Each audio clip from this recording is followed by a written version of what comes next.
আমাদের প্রধান উপদেষ্টা কার্যালয় যমুনাতে আমাদের উপদেষ্টা পরিষদের একটা অনানুষ্ঠানিক বৈঠক ছিল এবং এই বৈঠকে আমি আমার একটা ব্যক্তিগত বিষয়ে আলোচনা করেছি এবং আলোচনা সাপেক্ষে আমি প্রধান উপদেষ্টা বরাবর আমার পদত্যাগপত্র জমা দিয়েছি।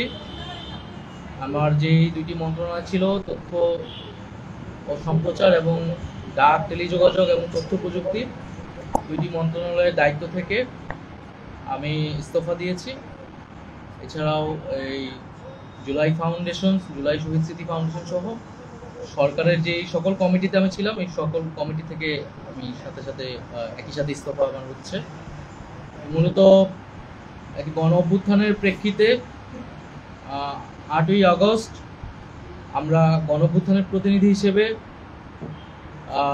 প্রথমে 2 জন এবং পরবর্তীতে আরও একজন 3 জন অন্তর্বর্তী সরকারে দায়িত্ব নেই। যমুনা রাইস কুকারে আছে 3-in-1 function. Jamuna rice cooker, smart রান্নায় আধুনিক জীবন।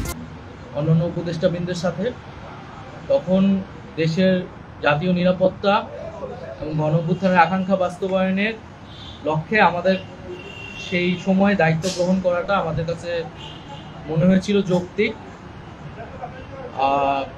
গত 6.5 মাসের প্রেক্ষিতে সরকার কাজ করছে, হয়তো আমরা আশানুরূপ ফলাফল এখনো পাইনি, কিন্তু আমার কাছে মনে হয়েছে যে সরকারের একটা স্ট্যাবিলিটিতে সরকার এসেছে এবং ব্যক্তিগতভাবে সরকারের বাইরে যে দেশের বর্তমান যে পরিস্থিতি, সেই পরিস্থিতিতে একটি রাজনৈতিক শক্তির উত্থানের জন্য আমার রাজপথে থাকা প্রয়োজন, ছাত্র জনতার কাতারে থাকা প্রয়োজন এবং আমরা যে গণতান্ত্রিক পরিবর্তনের আকাঙ্ক্ষা করি, সেই আকাঙ্ক্ষার জন্য এবং আমার যে গণ অভ্যুত্থানে যে ছাত্র জনতা অংশগ্রহণ করেছে সেই শক্তিকে সংহত করতে আমি মনে করেছি যে আমার সরকারের থেকে আমার সরকারের বাইরে রাজপথে আমার ভূমিকা বেশি হবে এবং আমার বাইরে যারা আমাদের সহযোদ্ধা রয়েছেন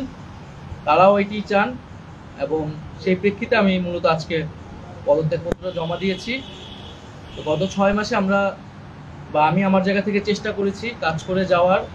2টি মন্ত্রণালয়ের বাইরেও অনেক অতিরিক্ত দায়িত্ব আমাদের পালন করতে হয়েছে। আমরা চেষ্টা করেছি এবং মন্ত্রণালয়গুলোতেও আমরা কিছু কাজ করেছি। সেই কাজের ফলাফল হয়তো সামনে জনগণ পাবে।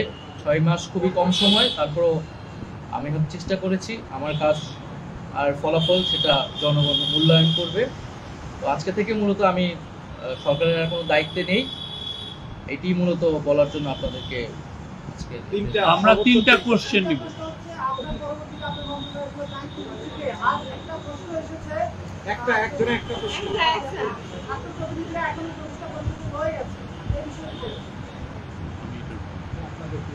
আমার পরে দায়িত্ব নিবে এটা আসলে ক্যাবিনেটে, পরবর্তীতে এটা ক্যাবিনেট ঠিক করবে, উপদেষ্টা পরিষদই ঠিক করবে। আর আমি আমার জায়গা থেকে মনে করেছি আমার বাইরে প্রয়োজন, বাট এখনও আমাদের গণ অভ্যুত্থানের আকাঙ্ক্ষা তো বাস্তবায়িত হয়নি। বিচার এবং সংস্কারের যে প্রতিশ্রুতি নিয়ে এই সরকার গঠিত হয়েছিল, ছাত্ররা এসেছিল, সেই প্রতিশ্রুতি পূরণে অন্য যে 2 জন রয়েছে তারা মনে করছে তাদের সরকারে এখনো দায়িত্ব রয়েছে, তারা এখনো সরকারে থেকেই জনগণকে সার্ভ করবে। তারা যদি রাজনীতি করার প্রয়োজন বোধ করে তারা তখন হয়তো সরকার ছেড়ে দেবে।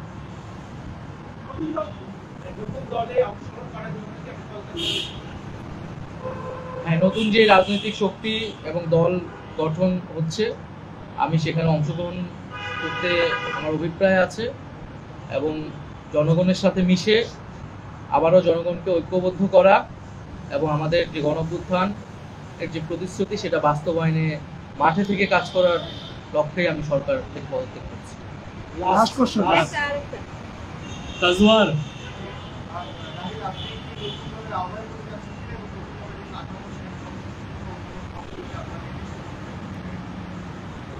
এটার জন্য আপনাদের দলটির যেদিন ঘোষণা 28 তারিখ, সেদিন পর্যন্ত অপেক্ষা করতে হবে, সেদিনই এটা জানা যাবে। নারীদের মধ্যে থেকে একটা কোশ্চেন নিব। নারী কেউ, আপনি সাজেদা জি। না,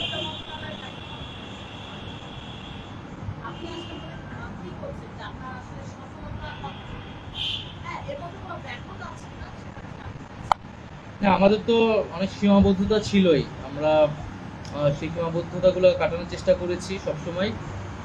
এবং